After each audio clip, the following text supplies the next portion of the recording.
Kalau lo baru saja masuk ke toko emas beberapa minggu belakangan ini, mungkin lo akan merasakan sesuatu yang aneh. Bukan karena tokonya sepi, justru sebaliknya. Ada antrean panjang. Orang-orang datang dengan wajah gelisah, bertanya hal yang sama. Stok emas batangan, kosong. Bukan cuma di satu toko, tapi di banyak tempat. Dari Jakarta sampai Medan, cerita yang sama terdengar. Februari 2026 ini terasa berbeda.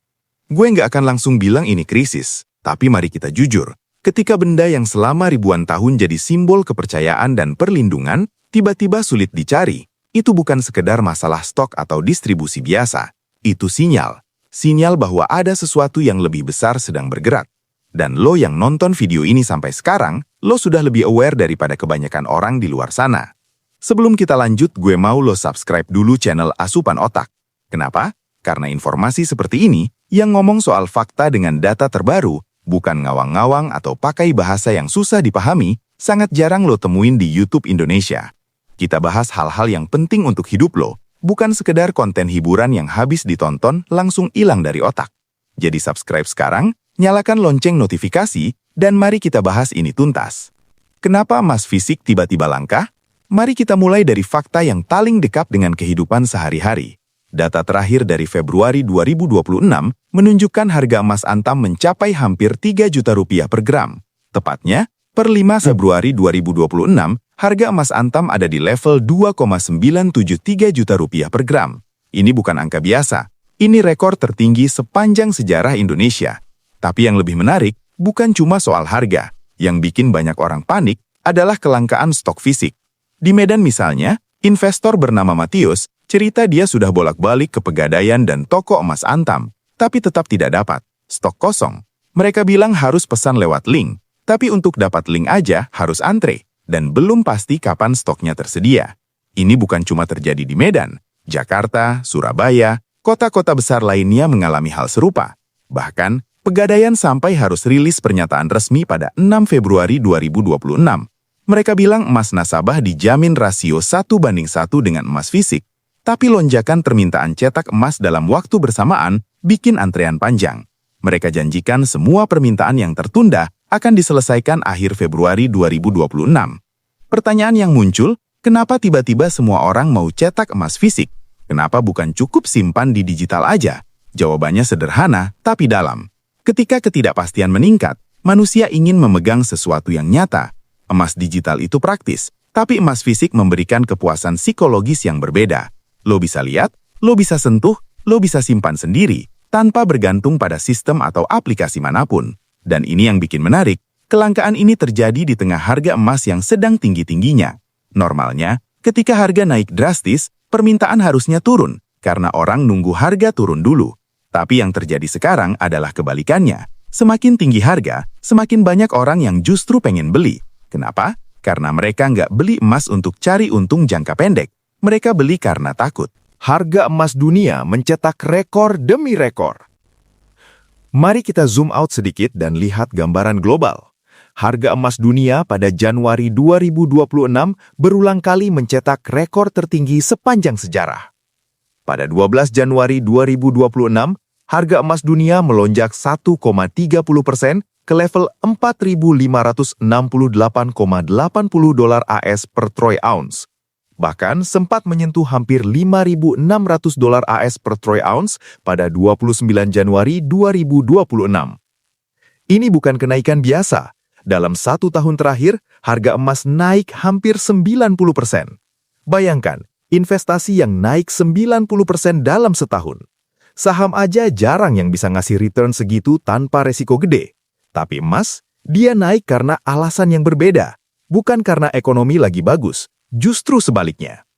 Goldman Sachs, salah satu bank investasi terbesar dunia, memproyeksikan harga emas bisa mencapai 5.400 dolar AS per troy ounce pada Desember 2026. Deutsche Bank juga merevisi proyeksi mereka dari 4.000 dolar AS jadi 4.450 dolar AS. JP Morgan bahkan lebih optimis, mereka perkirakan bisa tembus 5.055 dolar AS di kuartal terakhir 2026. Apa yang bikin lembaga-lembaga besar ini begitu yakin harga emas akan terus naik? Ada 3 faktor utama. Pertama, ketidakpastian geopolitik. Konflik yang berlangsung di berbagai kawasan dunia, ketegangan antara negara-negara besar, semua ini bikin investor cari aset safe haven atau aset aman, dan emas adalah pilihan paling klasik dan paling terpercaya untuk itu. Kedua, kebijakan moneter yang tidak pasti. Data tenaga kerja Amerika Serikat menunjukkan pelemahan. Pemutusan kerja di AS mencapai 108,4 ribu pada Januari 2026, tertinggi untuk bulan itu sejak 2009. Klaim pengangguran awal naik jadi 231 ribu. Ini semua memperkuat ekspektasi bahwa Federal Reserve atau Bank Sentral Amerika akan turunkan suku bunga di akhir tahun 2026. Ketika suku bunga turun, daya tarik emas meningkat karena biaya untuk menyimpan emas jadi lebih kecil. Ketiga, dan ini yang paling penting, pembelian besar-besaran oleh Bank Sentral. Ini yang bikin cerita emas 2026 sangat berbeda dari tahun-tahun sebelumnya. Bank Sentral Dunia borong emas. Ada apa? Kalau lo pikir cuma masyarakat biasa yang lagi borong emas, lo salah besar. Yang lebih mengejutkan adalah bank sentral negara-negara besar di dunia juga lagi borong emas dalam jumlah yang sangat besar. Data dari World Gold Council menunjukkan bank sentral membeli 53 ton emas pada Oktober 2025, naik 36% dibanding bulan sebelumnya. Ini adalah permintaan tertinggi sepanjang tahun. Total pembelian sejak awal tahun mencapai 254 ton, dan ini belum termasuk pembelian di November dan Desember. Bahkan ada laporan di Agustus 2025 yang mencatat pembelian emas oleh Bank Sentral Global mencapai 166 ton pada kuartal kedua 2025, naik 41% dari rata-rata normal. Ini bukan angka kecil, ini lonjakan yang signifikan dan konsisten. Negara-negara mana saja yang beli? China, Turki, India, Rusia, Uzbekistan, bahkan Indonesia. Bank Indonesia menambah cadangan emas sebanyak 4 ton pada Oktober 2025. Uni Emirat Arab pada Oktober 2022 tercatat memborong 9,3 ton. Turki dari Januari sampai November 2022 total beli 123 ton. Yang paling gede, Amerika Serikat tetap memegang rekor cadangan emas terbesar di dunia dengan 8.134,6 ton. Tapi yang menarik bukan siapa yang paling banyak punya, tapi kenapa mereka semua tiba-tiba borong dalam jumlah besar di waktu yang hampir bersamaan. World Gold Council melaporkan 95% bank sentral mengantisipasi cadangan emas global akan terus meningkat. Bahkan 43% dari mereka berencana untuk meningkatkan kepemilikan emas sendiri pada tahun depan. Ini data survei resmi, bukan spekulasi. Pertanyaannya, kenapa bank sentral yang tugasnya menjaga stabilitas mata uang dan ekonomi negara mereka tiba-tiba begitu agresif beli emas? Padahal mereka sendiri yang mendorong dunia menuju sistem keuangan digital, cashless society, bahkan mulai bicara soal Central Bank Digital Currency atau CBDC. Ini ironis. Di satu sisi mereka bilang masa depan adalah digital, tapi di sisi lain mereka mengamankan diri dengan aset paling kuno yang pernah ada, yaitu emas fisik. Kenapa? Jawabannya sederhana tapi brutal. Karena mereka tidak sepenuhnya percaya pada sistem yang mereka sendiri bangun. Emas adalah jangkar terakhir.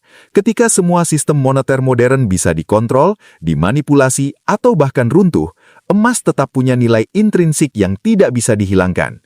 Salah satu laporan menyebutkan ini adalah bagian dari proses de-dolarisasi. Artinya, banyak negara mulai mengurangi ketergantungan mereka pada dolar Amerika. BRICS, yang terdiri dari Brazil, Rusia, India, China, dan Afrika Selatan, bahkan sedang serius membahas peluncuran mata uang BRICS 2026. Dan untuk mendukung mata uang baru itu, mereka perlu cadangan emas yang besar.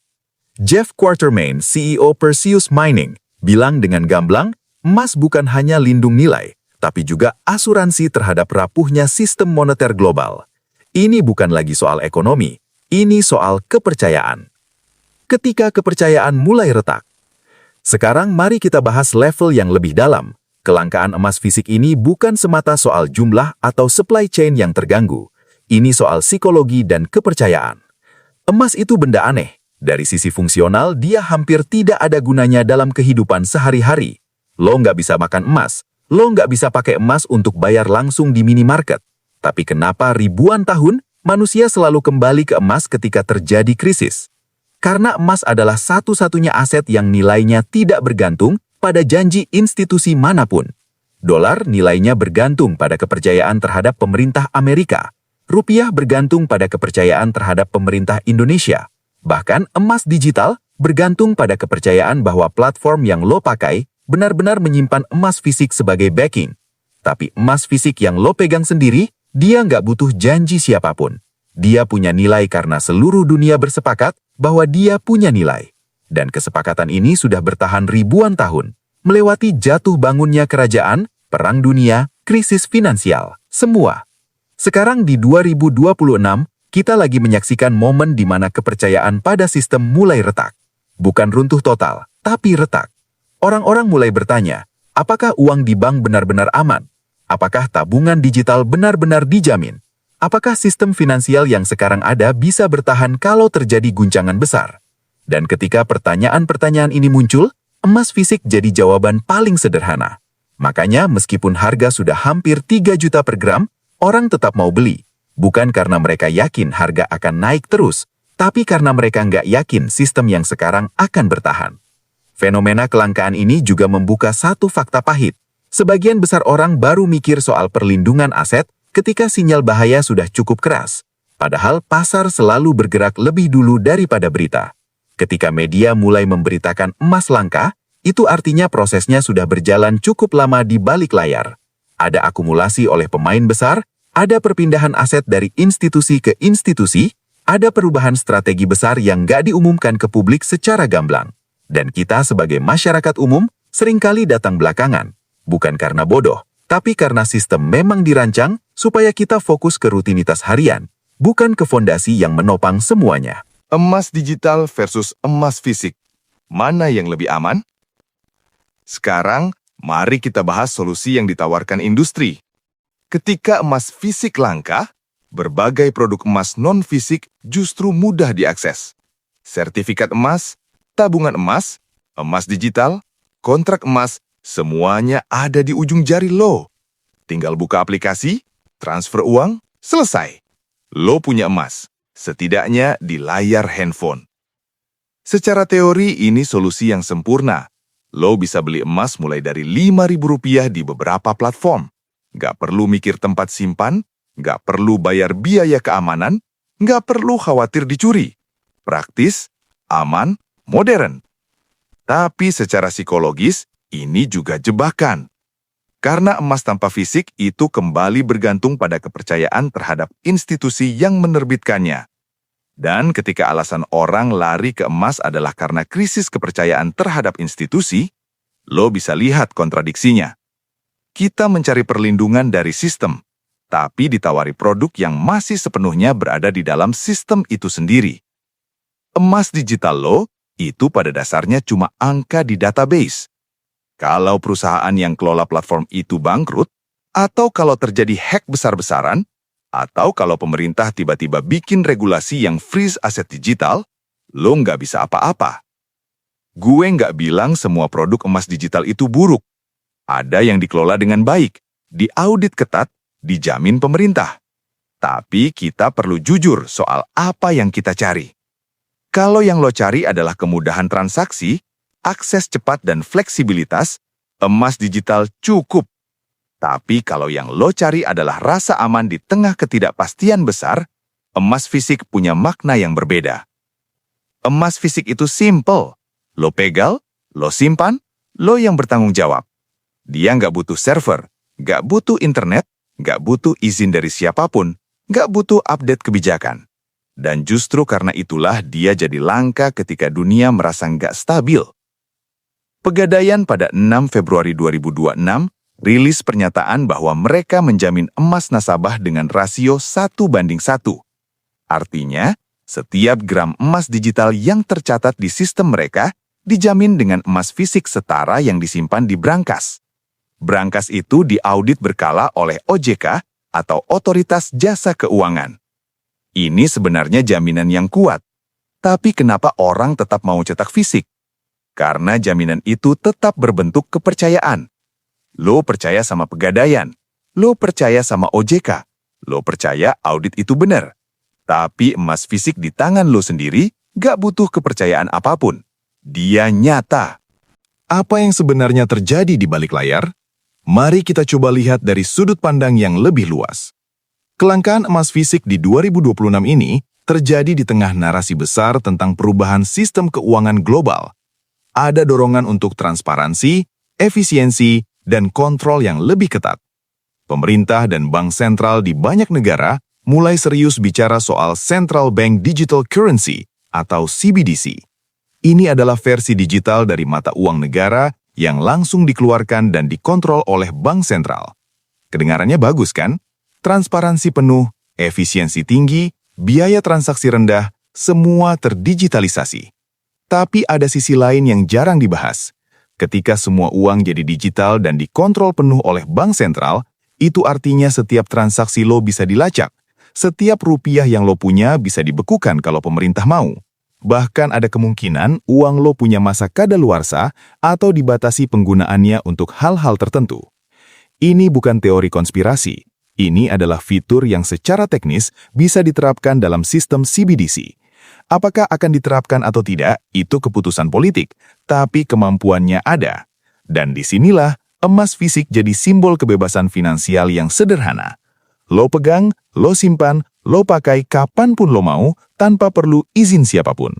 Ini adalah bentuk otonomi finansial terakhir yang masih bisa diakses masyarakat umum. Sekarang, bayangkan lo adalah pengambil keputusan di level negara. Lo tahu sistem keuangan global lagi berubah drastis. Lo tahu ada risiko besar di depan.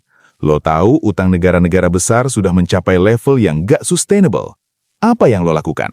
Lo borong emas. Lo amankan cadangan negara dengan aset yang pasti punya nilai meskipun sistem moneter modern runtuh. Dan itu persis yang dilakukan bank sentral di seluruh dunia sekarang. China, yang punya cadangan devisa terbesar di dunia, tetap menambah cadangan emasnya. Rusia, yang sudah lama bilang mau keluar dari sistem dolar, terus beli emas. Bahkan negara-negara kecil seperti Uzbekistan dan Kazakhstan pun juga ikutan. Ini bukan kebetulan. Ini strategi bersama yang dikomunikasikan lewat tindakan, bukan lewat kata-kata. Mereka semua sedang bersiap untuk skenario terburuk. Volatilitas ekstrim Januari 2026. Sekarang, mari kita bahas momen paling dramatis di pasar emas tahun ini. Pada akhir Januari 2026, terjadi volatilitas yang luar biasa ekstrim. Pada 29 Januari 2026, harga emas sempat menyentuh hampir $5.600 AS per troy ounce, rekor tertinggi sepanjang sejarah. Semua orang euforia, media ramai memberitakan, investor yang udah beli emas merasa jadi jenius. Tapi kemudian dalam waktu singkat, harga ambles tajam. Pada 30 Januari 2026, harga emas turun 9,83% dalam satu hari. Turun dari sekitar $5.625 AS jadi $5.100 AS. Bahkan sempat menyentuh $4.680 AS di perdagangan intraday. Penurunan ini menghapus nilai nominal sekitar $3,4 triliun AS. Ini adalah salah satu pembalikan harga tercepat dalam sejarah logam mulia. Bayangkan, nilai sebesar itu hilang dalam hitungan jam. Apa yang terjadi? Bukan karena ada berita geopolitik baru, bukan karena perubahan kebijakan tiba-tiba. Yang terjadi adalah profit taking atau aksi ambil untung besar-besaran. Pikirkan begini, harga emas naik hampir 90% dalam satu tahun. Investor institusi yang beli di level $3.000 sekarang lihat harganya hampir $6.000. Untung hampir 100%. Apa yang mereka lakukan? Ya ambil untung. Tapi yang menarik, setelah penurunan tajam itu, harga emas cepat stabil dan mulai naik lagi. Per 5 Februari 2026, harga emas sudah kembali menembus level psikologis $5.000 AS, naik 1,09% ke posisi $5.016,67 AS. Artinya apa? Artinya, meskipun ada aksi profit taking, demand fundamental untuk emas masih sangat kuat. Orang-orang yang jual untuk ambil untung dengan cepat digantikan oleh pembeli baru. Pasar masih yakin harga emas akan terus naik dalam jangka menengah. Dan ini yang bikin menarik. Volatilitas ekstrim seperti ini biasanya terjadi di aset spekulatif seperti saham teknologi atau kripto. Tapi sekarang terjadi di emas, yang selama ini dianggap aset paling stabil dan membosankan. Kenapa? Karena skala permintaan dan capital yang masuk ke pasar emas sekarang sudah bukan level retail biasa. Ini level institusi besar, sovereign wealth fund, bank sentral. Mereka main dengan volume triliunan. Ketika mereka beli, harga loncat. Ketika mereka jual, harga ambles. Tapi tren dasarnya tetap naik. Dampak ke masyarakat biasa. Sekarang, mari kita turun ke level yang paling relevan untuk lo semua yang nonton ini. Dampak kelangkaan emas fisik dan lonjakan harga ke kehidupan masyarakat biasa. Pertama, gap semakin lebar antara yang sudah siap dan yang belum. Mereka yang sudah beli emas sejak harga masih 1 jutaan atau 2 jutaan, sekarang duduk santai. Aset mereka naik drastis. Mereka punya hedge atau perlindungan terhadap inflasi dan ketidakpastian ekonomi. Tapi mereka yang baru mau mulai sekarang, mereka harus bayar harga hampir 3 juta per gram. Dan itu pun kalau ada stoknya. Ini menciptakan jurang baru. Yang kaya semakin aman, yang baru mau mulai semakin tertinggal. Ini nggak adil, tapi ini realita. Dan ini yang bikin frustrasi banyak orang. Mereka merasa ketinggalan kereta. Mereka merasa sistem dirancang untuk menguntungkan mereka yang sudah punya modal besar dan informasi lebih cepat. Kedua, muncul dilema apakah masih worth it beli emas di harga tinggi sekarang. Banyak yang bilang, tunggu harga turun dulu. Tapi berdasarkan data dan analisis dari lembaga-lembaga besar, kemungkinan harga turun signifikan dalam waktu dekat sangat kecil. Goldman Sachs proyeksikan bisa tembus $5.400 AS akhir tahun. Deutsche Bank bilang $5.440 AS. JP Morgan bilang $5.055 AS. Semua angka itu lebih tinggi dari harga sekarang. Artinya, kalau lo nunggu harga turun, lo mungkin malah harus beli di harga yang lebih tinggi lagi nanti. Tapi di sisi lain, beli di harga tertinggi juga berisiko. Kalau terjadi koreksi tajam seperti akhir Januari kemarin, lo bisa stuck di harga tinggi dan harus tahan mental ngelihat nilai aset lo turun sementara. Solusinya apa? Dollar cost averaging. Ini strategi beli secara bertahap dengan nominal tetap setiap periode. Misalnya lo alokasikan Rp500.000 setiap bulan untuk beli emas. Ketika harga naik, lo dapat gram lebih sedikit. Ketika harga turun, lo dapat gram lebih banyak. Dalam jangka panjang, harga beli rata-rata lo jadi lebih smooth dan lo nggak terlalu terpengaruh volatilitas jangka pendek. Ketiga, muncul banyak penawaran investasi emas yang mencurigakan. Setiap kali ada tren besar seperti ini, pasti muncul scammer yang manfaatin. Mereka tawarkan return fantastis, jaminan pasti untung, skema-skema yang kedengarannya terlalu bagus untuk jadi kenyataan. Lo harus hati-hati. Kalau mau beli emas, beli dari sumber resmi dan terpercaya. Antam, Pegadaian, UBS, Galeri 24, atau platform digital yang sudah berizin Bapepti seperti Treasury, Laku Emas, dan lain-lain. Jangan mudah tergiur penawaran yang nggak masuk akal. Perspektif global, mata uang BRICS, dan de-dolarisasi.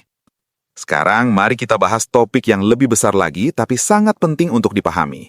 Gerakan de-dolarisasi dan rencana peluncuran mata uang BRICS. BRICS adalah gabungan negara Brasil, Rusia, India, China, dan Afrika Selatan.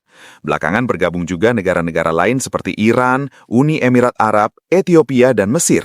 Total blok BRICS sekarang mewakili 46% populasi dunia dan 37% GDP global. Ini bukan blok kecil, ini kekuatan ekonomi raksasa yang mulai bersatu untuk mengurangi ketergantungan mereka pada dolar Amerika. Kenapa mereka mau keluar dari sistem dolar? Karena sistem dolar memberikan kontrol terlalu besar pada Amerika. Amerika bisa bikin sanksi ekonomi terhadap negara manapun dan langsung blokir akses mereka ke sistem perbankan global. Rusia udah ngerasain sejak konflik Ukraina. Iran udah ngerasain puluhan tahun. Bahkan China mulai khawatir kapanpun Amerika bisa bikin hal sama ke mereka. Makanya mereka bikin sistem alternatif. Dan untuk bikin mata uang yang kuat dan bisa dipercaya, mereka butuh backing yang solid. Backing apa yang paling universal dan dipercaya di seluruh dunia? Emas. Makanya negara-negara BRICS agresif borong emas beberapa tahun terakhir. China tambah cadangan emasnya 62 ton di akhir 2022. Turki beli 123 ton dari Januari sampai November 2022. India, Rusia, semua ikutan. Pada KTT BRICS ke-17 di Brasil Juli 2025, mereka sepakat untuk bangun infrastruktur pembayaran digital dan perluas perdagangan dengan mata uang lokal lewat perjanjian bilateral. Peluncuran mata uang BRICS 2026 semakin jelas arahnya. Kalau ini benar terjadi, ini akan jadi perubahan besar dalam sistem keuangan global. Dolar yang selama 80 tahun jadi mata uang dominan dunia akan punya pesaing serius, dan emas akan jadi aset utama yang menopang mata uang baru ini. Artinya permintaan emas dari level negara akan terus tinggi. Artinya harga emas kemungkinan besar akan terus naik. Dan artinya kelangkaan emas fisik yang kita rasain sekarang bisa jadi cuma permulaan. Apa yang harus lo lakukan? Oke, kita udah bahas data, fakta, analisis, perspektif global. Sekarang pertanyaan paling penting, apa yang harus lo lakukan? Pertama, jangan panik. Panik adalah musuh terbesar dalam mengambil keputusan finansial. Ketika lo panik, lo beli karena FOMO atau fear of missing out, bukan karena strategi. Lo jual karena takut rugi, bukan karena kondisi pasar benar-benar buruk. Panik bikin lo jadi reaktif, bukan proaktif. Kedua, edukasi diri lo sendiri. Video ini adalah awal yang bagus, tapi jangan berhenti di sini. Baca lebih banyak, cari data langsung dari sumber resmi, ikutin perkembangan harga dan analisis dari berbagai sudut pandang. Jangan cuma dengerin satu sumber. Ketiga, evaluasi kondisi finansial lo sendiri. Jangan invest pakai uang yang lo butuhin buat kebutuhan sehari-hari. Investasi emas itu untuk jangka menengah sampai jangka panjang. Minimal 1-3 tahun. Kalau lo invest pakai uang yang sebulan lagi lo butuhin buat bayar kos atau cicilan molot, lo bakal stres sendiri tiap kali harga turun. Keempat, diversifikasi. Jangan taruh semua telur di satu keranjang. Emas bagus sebagai hedge dan perlindungan nilai. Tapi lo juga butuh aset lain. Saham untuk growth, obligasi untuk income stabil, properti untuk aset real, cash untuk likuiditas. Portofolio yang sehat itu seimbang. Kelima, kalau lo memang mau invest emas, pertimbangkan strategi dollar cost averaging yang gua sebutin tadi. Jangan all in di satu harga. Beli secara bertahap.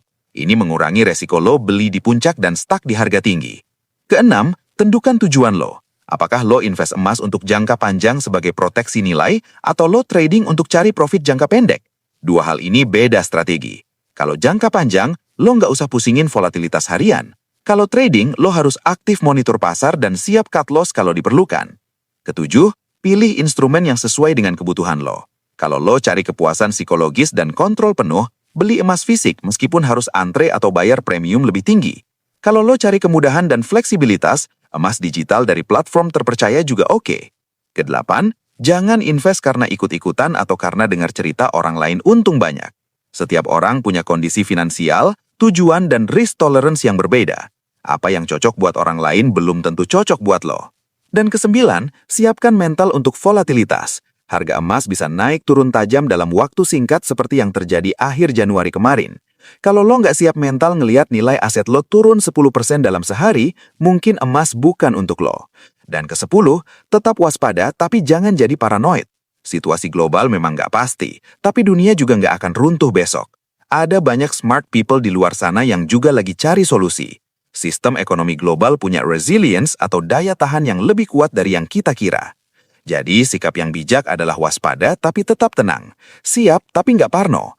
Ambil langkah-langkah proteksi yang rasional, tapi jangan sampai hidup lo dikuasai ketakutan.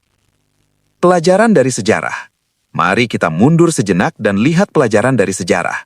Ini bukan pertama kali emas jadi pusat perhatian di tengah krisis. Tahun 2008, krisis finansial global. Bank-bank besar runtuh. Lehman Brothers bangkrut. Pasar saham ambles. Ekonomi dunia masuk resesi. Di tengah kekacauan itu, harga emas naik tajam. Dari sekitar $800 AS per troy ounce di awal 2008, jadi hampir $1.900 AS di 2011. Orang-orang yang beli emas sebelum krisis atau di awal krisis, mereka selamat, bahkan untung besar.